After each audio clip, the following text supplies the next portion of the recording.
A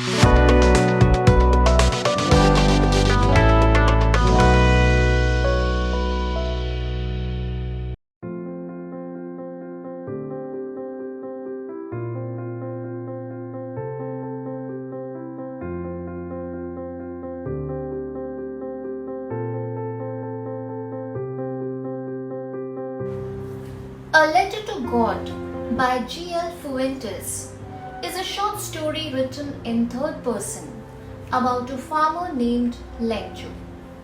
When a hailstorm destroys his year's harvest, he writes a letter to God asking for money and sends it to him through post. A Letter to God is a humorous story about a man's faith, the dependence it brings along, and the fine line between faith and ignorance that exists in the world. G.L. Fuentes was a Mexican novelist. He often wrote based on experience and was inspired by interactions with various people, including farmers and laborers. He is well known for his humor while writing, as well as the way he captures elements of Mexico and the Mexican lifestyle.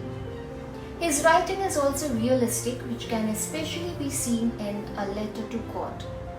Despite the witty plot twist at the end and the overall amusing finish, one cannot deny the truth he presents, especially about the reality of a farmer's life, misunderstandings and misconceptions. A Letter to God portrays how one situation can look to two different people. This story is written in the third person, and Fuentes employs dialogue, vivid description, especially in the scene describing the rain, hail, and wrath of nature and symbolism. The main themes are faith, Mother Nature, intent, and perspective. In addition, it presents the situations and difficulties which many farmers face. Talking about the characters, there are two main characters in the story, the first being Lenju. Lenju is a poor farmer who is the sole bread earner of the family. He had faith in God. He lived in a small house situated on the crest of a low hill in a valley. Throughout the morning, Lenju sat in his house and waited for the rain to come. He wished for the rain or the shower for his field in which he had grown his crop. Lenju wrote a letter to God as he thought that he would be the only one to help him in his bad times. He wrote a letter addressing to God to send him 100 pesos so that he and his family can survive in a difficult situation. The second character is the postmaster, who has a very humble and kind nature. When he saw that a person had written a letter addressing to the God, he read the letter and decided to help the innocent person. He very well knew that there is no address of God to which he will deliver Lenju's letter. Hence he decided not to let Lenju's emotions down and helped him by contributing money. But after seeing Lenju's second letter, everyone, including the postman, felt very sad as he had complained to God about the people working in the post office. The story opens with a description of the setting. The reader is now able to picture the location, feeling closer to the story. As the main character Lenju watches the sky, he can presumably see dark clouds approaching, which is how he tells his wife that they will have rain. Her response, "Yes, God willing," already shows the family's faith in God. The line, "The older boys were working in the field while the smaller ones were playing near the house," conveys a warm aura of a hard-working family. As the rain and hail begins, Fuentes uses some beautiful imagery which aligns with the overall theme of Mother Nature. Some examples of imagery are the field of ripe corn with its flowers draped in a curtain of rain, and the hailstones resembling new silver coins or frozen pearls, the latter of which is also a metaphor. Further, which the rain brings, he tells his wife, "These aren't raindrops falling from the sky, they are new coins, The big drops are 10-cent pieces and the little ones are 5s. Here the rain symbolizes money. With the rainwater, the plants will be nourished and the cornfield will grow well, which in turn will give family a huge profit. The bigger the water drops are, the more it will aid the crops, hence the bigger drops represent more money.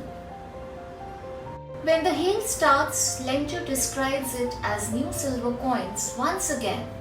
This aspect of nature symbolizes money, but in a contradictory way from the raindrops. While the rain represents good fortune and promise of monetary return, the hailstones represent misfortune and loss, as they will destroy the cornfields. This great dependency on a powerful and unpredictable force like nature for the livelihood is a difficult reality of farmers which Fuentes has subtly portrayed. Despite this terrible loss and sorrow the family faced, along with the possibility of starving for a year, they did not give up complete hope because of their faith in God, which is one of the overarching themes of the story. But in the hearts of all who lived in that solitary house in the middle of the valley, there was a single hope: help from God. His faith was so strong that he believed God would receive his letter and send him money. Interestingly, in a way, he may have been right.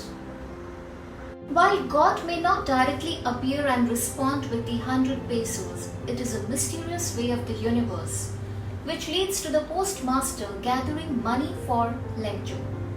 Therefore, it was an indirect facilitation. Another element of this theme is the postmaster's reaction. What faith! I wish I had the faith of the man who wrote this letter. Though they laugh at the situation as a whole, they cannot help but admire Lencho's faith. The reason they open the envelope in the first place is because they want to attempt writing a response so as not to shake Lencho's trust in God. When the postmaster collects as much money as he can, we see the theme of intent. He had a good heart and intention with his action. He stuck to his resolution. He asked for money from his employees. He himself gave a part of his salary, and several friends of his were obliged to give something for an act of charity.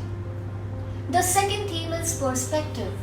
When the postman writes God on the envelope and hands it to Lencho, there is content at having done a good deed. It was the postman himself who handed the letter to him, while the postmaster, experiencing the contentment of a man who has performed a good deed, looked on from his office. From the postmaster's perspective, he has helped someone in need with no expectation of reciprocity. He looks at it as a happy memory. Meanwhile, Lencho was angry because there was less than requested amount. Readers may feel that he is being ungrateful, but on the contrary, he simply misunderstood the situation. He is angry not because of the fact that there is less money, but what he thinks is the reason for there being less money. God could not have made a mistake, nor could he have denied Lencho what he had requested. This shows that Lencho believes that God definitely received his message. It confuses him to see only 70 peso because it is impossible for the all-knowing to have misunderstood his request.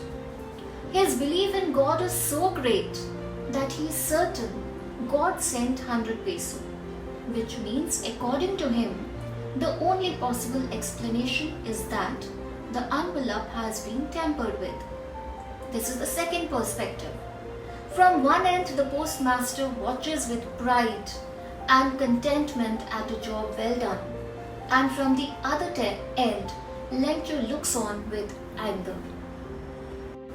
In this humor twist, Lencho thinks that out of the 100 pesos sent by God, the post office staff had stolen 30.